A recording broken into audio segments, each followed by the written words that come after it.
Hey everyone, we've just settled into our new home and are scoping out some nice local bodies of water to continue making these observations on. In the meantime, we wanted to fully summarize these observations and to present a clear picture for those who are still trying to figure out the premise of these experiments and what they demonstrate.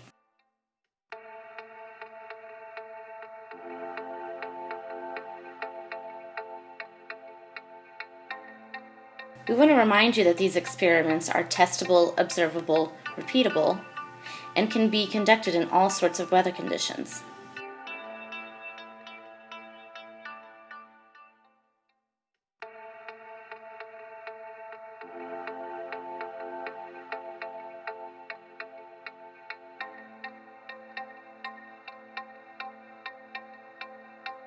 In this video, we're going to review a bit of our methods and data and talk more about the atmospheric phenomena that come into play in these experiments. As various channels like Wide Awake and The Plain Truth have demonstrated through repeated observation, the atmosphere is incredibly dynamic and appears to be the cause of any apparent obstruction we see, not the curvature of the Earth.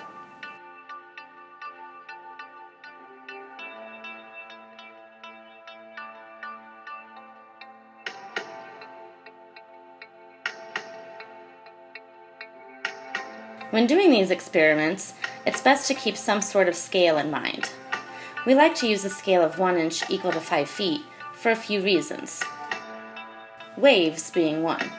The tiny ripples on these small bodies of water, typically no bigger than an inch or so, represent a larger wave of about 5 feet. The average ocean wave on our scale would be just over 2 inches.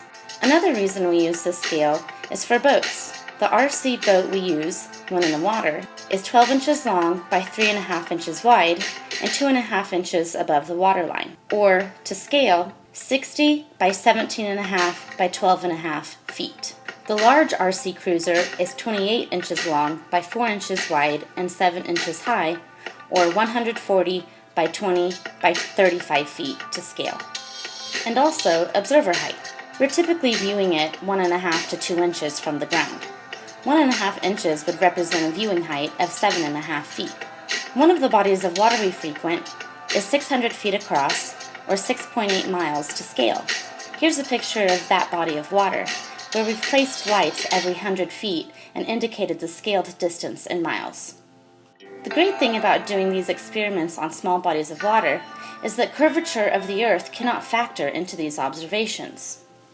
As you can see here, from an observer height of 1.5 inches and a target distance of 600 feet, there can be no obstruction due to curvature. The horizon would be over 2,200 feet away, and there would only be about 1/10 of an inch of curvature drop. So according to this curvature calculator, with an observer height of 7.5 feet and a target distance of 6.8 miles, there should be approximately 8 feet of obstruction, and the geometric horizon should be about 3.4 miles away. As we've shown previously, this is pretty consistent with what we witness on the small scale. This bottom-up disappearance typically occurs around 300 feet, even on clear days without much temperature variation and no apparent miraging, as you can see with the boat here. By 600 feet, you can see that the hull of the boat appears to be below the horizon. The hull is 1.5 inches above the waterline, which matches incredibly to the predictions of the globe model. We know, however, that when we witness the bottom-up disappearance of our RC boats, this disappearance cannot be caused by the boat moving beyond a curve of the Earth. This bottom-up disappearance and other witnessed obstruction must then be caused by atmospheric optical phenomena. That should make you wonder, could we be witnessing the same phenomena on a large scale, negating the need for curvature? Here are some more examples of days where we witnessed this bottom-up disappearance.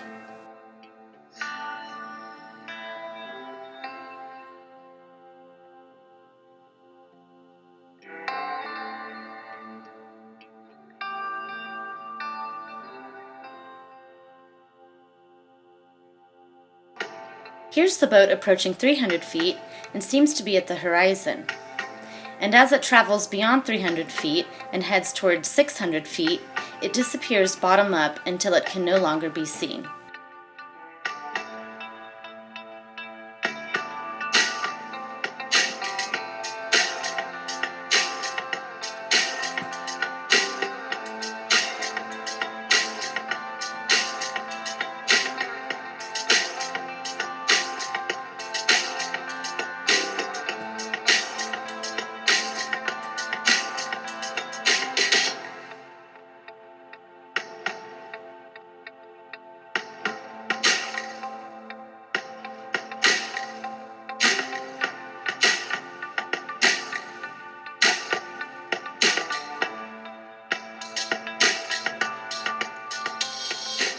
On this day, the water was mostly frozen over, and the waves were very minimal, definitely not the cause of obstruction, and yet we still witnessed this bottom-up disappearance. And as we raise the viewing height, the boat comes back into view, top down. These results are backed by other researchers, including this footage by the channel LifeIs Short.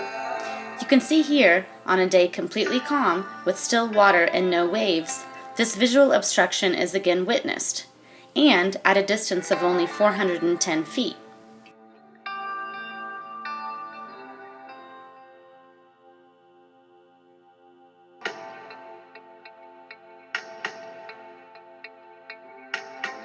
Now, we don't always witness this bottom-up disappearance around 300 feet.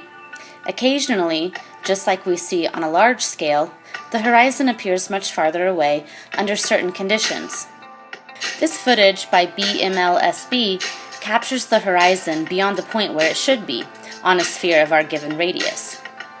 Viewing from 8 feet and lower, the horizon here should be only about 3.4 miles away, yet it appears to be well over 10 miles away. The few times the horizon appeared beyond 300 feet on the small scale occurred either during the evening or an afternoon with hot air temperatures and much cooler water, which is again consistent with the large scale.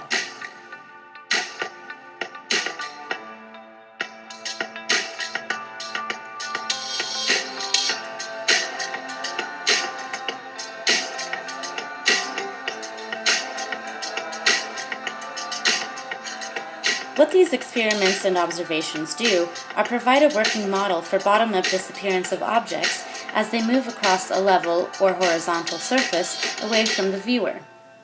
These experiments also debunk claims like this. So one last thing, which should be obvious, if you pay attention and think about it. If you send a ship straight to the horizon, eventually it begins to disappear until it's no longer visible beyond your horizon. And you should ask yourself, what kind of surface would produce that result? Seafarers knew this. And so, however flat they would have imagined the Earth to be, they couldn't have accepted it to be completely flat, because otherwise you would never not see the ship. What he's saying would be true if we lived in a vacuum, but we don't. We will never see true perspective. The atmosphere will always warp our view of distant objects, small or large scaled. These experiments can be repeated by you with all sorts of surfaces and weather conditions, and we encourage you to do so. Thanks for watching. See you again soon.